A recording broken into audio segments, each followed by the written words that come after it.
మన జీవితంలో కూడా అనేక సమస్యలు, శోధనలు, విజయాలు పొందుకున్న మనం కొన్ని శోధనలకి వెంటనే విజయాలు రావు. ప్రార్థన చేస్తుంటే జవాబు రాని పరిస్థితుల్లో మనం అడుగుతూ ఉంటాం, ప్రభువా నీవు నిజముగా నా యొక్క మొర వింటున్నావా, నా ప్రార్థన ఆలకిస్తున్నావా? అనేక సంవత్సరాల నుండి ఈ పరిస్థితులను బట్టి నేను ప్రార్థన చేస్తున్నాను, కానీ నేను విజయం పొందుకోవట్లేదు.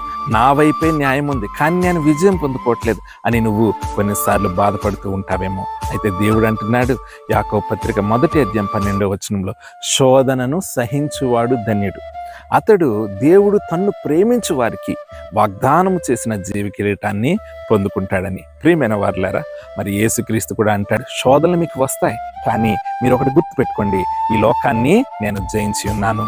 ప్రియమైన వారులారా, ఈ లోకంలో ఉన్నప్పుడు అనేక శోధనలు వచ్చిన నువ్వు భయపడకు.